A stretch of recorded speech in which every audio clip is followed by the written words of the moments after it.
السلام علیکم ناظرین، سمندر میں گوم آئی لینڈ کے ساؤتھ ایسٹ میں 300 کلومیٹر ٹریول کیا جائے تو سمندر کا وہ حصہ آتا ہے جو سمندر کا سب سے ڈیپیسٹ پوائنٹ ہے، اور اس پوائنٹ کو میریانا ٹرینچ کے نام سے بھی یاد کیا جاتا ہے۔ سمندر کی سطح پر چاند جیسا ایک ٹرینچ موجود ہے جسے میریانا ٹرینچ بھی کہا جاتا ہے۔ اس کاف کی لمبائی 2550 کلومیٹر ہے اور اس کی چوڑائی کی بات کی جائے تو وہ ہے 69 کلومیٹر، اور اسی وجہ سے سمندر کا یہ حصہ اچانک سے ڈیپ ہو جاتا ہے۔ اس ٹرینچ میں سمندر کا سب سے ڈیپیسٹ پوائنٹ چیلیجر ڈیپ بھی موجود ہے۔ یہ گہرائی سمندر کی سب سے کم ایکسپلور ہونے والی گہرائی ہے جسے دی ہیڈل زون بھی کہا جاتا ہے۔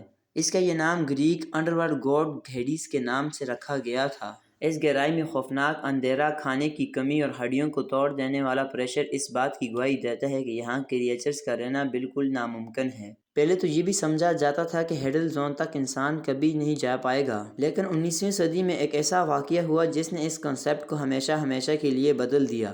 1875 میں HMS چیلنجر نامی شپ سمندر میں موجود تھی۔ اس میں اس وقت کے اوشن ایکسپلورر سمندر کا ڈیپیسٹ پوائنٹ فائنڈ کرنے نکلے تھے۔ ایک جگہ پر رسی کے ساتھ انہوں نے ویٹ باندھ کر اسے پانی میں پھینک دیا اور یہ نوٹس کیا گیا کہ رسی تو نیچے جا رہی ہے لیکن سمندر کا ڈیپ پوائنٹ ابھی تک نہیں آیا، اور کچھ ہی دیر بعد ان کی رسی ختم ہو گئی، اور اس خبر نے پوری دنیا کے ایکسپلوررز کو حیران کر دیا۔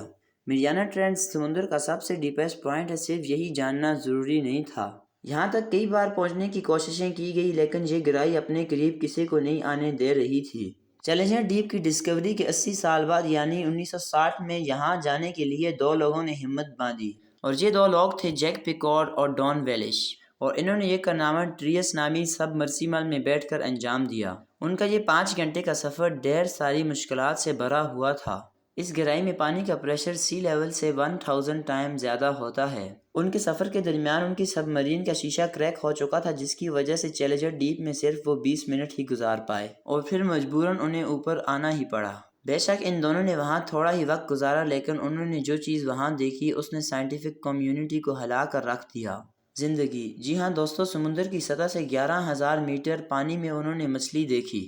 آپ کو یہاں آگاہ کرتا چلوں کہ چیلیجر ڈیپ اتنا گہرا ہے کہ اس ماؤنٹ ایورسٹ کو بھی الٹا ڈال دیا جائے تو پھر بھی اس کا فاصلہ ڈیپ سے 2 کلومیٹر ہوگا، اور یہاں پانی کا پریشر تقریباً 16,000 PSI ہوتا ہے، یعنی 1 اسکوائر انچ کے ایریا پر 7,250 کلو وزن رکھ دیا جائے۔ خیر ڈیپ سے تو انہیں جلدی نکلنا پڑا، لیکن اس ٹرپ نے بایولوجسٹ کے لیے ایک مسٹری کھڑی کر دی تھی کہ آخر ہیڈل زون میں زندگی ممکن کیسے، جہاں نہ آکسیجن ہے اور نہ لائٹ۔ سمندر کی اس گہرائی میں جا کر ریسرچ کرنا تو ناممکن ہے، اسی لیے 1996 میں جاپان نے روبوٹک سبمرسیبل کیوکو نام کی تیار کی تھی۔ اس مشن کو جاپان نے کیوکو مشن کا نام دیا تھا، جس میں اس روبوٹ کو ڈیپ سے سیمپل کلیکٹ کر کر واپس اوپر آنا تھا۔ کیوکو نے سمندر کے فلور سے سیمپل کلیکٹ کیے، اور جب انہیں ٹیسٹ کیا گیا تو معلوم پڑا کہ سمندر کا باٹم تو مختلف قسم کے بیکٹیریا سے بھرا پڑا ہے، ایسے بیکٹیریا جو آج سے پہلے کبھی دیکھے نہیں گئے تھے۔ اور مزید انفارمیشن کے بعد پتہ چلا کہ یہ بیکٹیریا کی ایک ایسی قسم ہے جو ہائی ٹمپریچر اور ہائی پریشر کے ساتھ بھی نیچے رہ سکتی ہے۔ نارملی پلانٹ زمین پر سن لائٹ کے ذریعے فوٹو سنتھسس کر کر اپنا فوڈ بناتے ہیں۔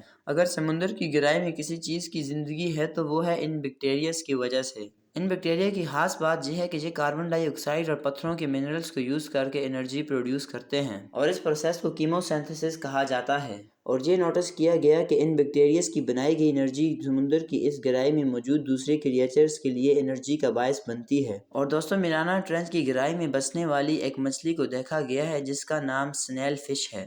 کیونکہ یہ ہیڈل زون میں رہتی ہے اس لیے اسے ہیڈل سنیل فش بھی کہا جاتا ہے۔ 12 فٹ لمبی اور 3 انچ چوڑی یہ مچھلی اپنے جسم پر جتنا وزن برداشت کرتی ہے یہ جان کر آپ کو حیرت ضرور ہوگی۔ اس مچھلی کا ٹوٹل ایریا 15 اسکوائر انچ ہوتا ہے، اور اس گہرائی میں پانی کا پریشر 16,000 PSI ہوتا ہے۔ اس کا مطلب یہ ہوا کہ یہ فش اپنی باڈی پر 1,70,000 kg کا وزن ہر وقت برداشت کرتی ہے۔